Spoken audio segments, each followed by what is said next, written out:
इंसानी तारीख का अगर मुताला किया जाए तो हमें पता चलता है कि सदियों तक इंसान इक़्तिदार की मुंतकिली के लिए एक ही तरीक़ेकार पे कारबंद रहा और वो था ताकत का इस्तेमाल। बादशाहतें ताकत के जोर पे कायम होती और ताकत के जोर पे ही बरकरार रहती, और जब कोई और ताकतवर बादशाह आ जाता तो वो ताकत के जोर पर ना सिर्फ उससे बादशाह छीन लेता बल्कि मुखालफिन के मर्दों को मार देता, औरतों को लौंडिया बना लेता और बच्चों को खुला। सदियों बाद इंसान ने इक़्तिदार की मुंतकिली के अमल को पुरअमन बनाने के लिए जमहूरियत ईजाद की। जमहूरियत के बारे में आपको हज़ार कुतुब मिल जाएंगी, लेकिन सादा अल्फाज में जमहूरियत कहते हैं अक्सरियती राय को, यानी मेजॉरिटी क्या चाहती है। और मेजॉरिटी अपनी राय का इजहार आमतौर पर इलेक्शंस या रेफरेंडम में करती है,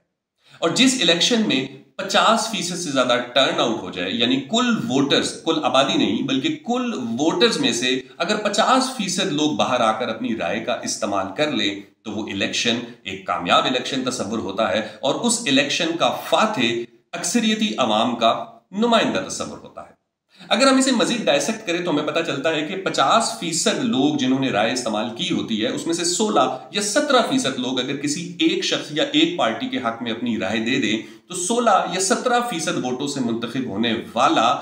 मेजॉरिटी का नुमाइंदा तस्वुर होता है। ये 16 और 17% वोट भी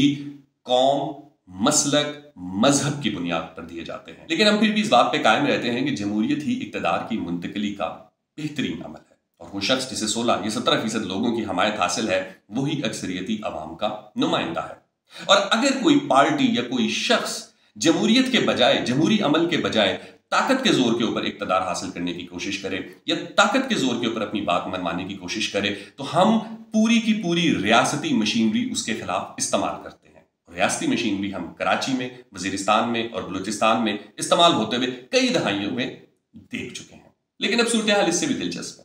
अब आपको बड़े बड़े जलसे करने की भी जरूरत नहीं। अगर आपके पास चंद 100 या चंद हज़ार लोग मौजूद हैं जो बाहर निकलकर सड़कें ब्लॉक कर सकते हैं, तोड़ फोड़ कर सकते हैं, जलाओ घेराव कर सकते हैं, सरकारी और निजी इमलाक को नुकसान पहुंचा सकते हैं, तो आपके इस पुरतशद्दुद रवैये को आपकी अवामी मकबूलियत समझा जाएगा, और वो लाखों करोड़ों लोग जो महसूर होकर घरों में बैठ जाएंगे वो भी आपके हमायती तस्वुर होंगे, और आपको अवाम की अक्सरियत का नुमाइंदा तस्वुर किया जाएगा, और आपको इस पे ना सिर्फ दादो तहसीन मिलेगी बल्कि आपको बचाने के लिए फौरन से पहले अदलिया भी मैदान अमल में आ जाएगी। ये वही आला अदलिया है जिसके सामने पिछले 20 साल से हजारों लापता अफराद के केसेस हैं, लेकिन ये एक लापता शख्स को भी बरामद नहीं कर सके। ये किसी इदारे के किसी अफसर को आज तक तलब करके ये भी नहीं पूछ सके कि लोग लापता कैसे हो जाते हैं, ये जो लाशें मिलती हैं ये कहां से मिलती हैं, ये किन लोगों की हैं। ये वही अदलिया है जो आज तक ये भी पता नहीं कर सकी कि पाकिस्तान से दीगर मुल्कों को लोग किसने बेचे, बाहर की गैर मुल्की जेलों तक हमारे पाकिस्तानी शहरी कैसे पहुंचे।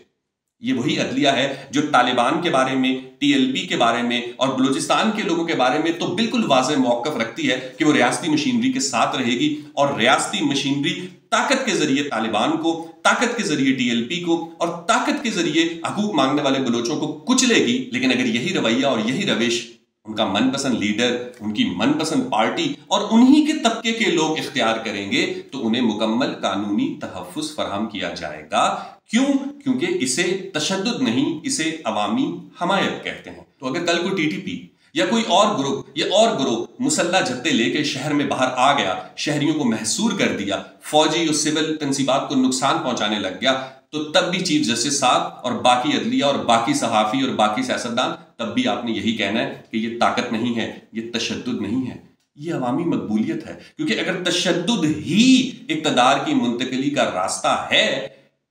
तो फिर सबको तशद्दुद की राह इख्तियार करने की इजाजत दी जाए, फिर ये किसी एक के पास हक नहीं होगा, फिर ये हक बाकी भी इस्तेमाल करेंगे और फिर आपको गिला करने का मौका भी नहीं मिलेगा।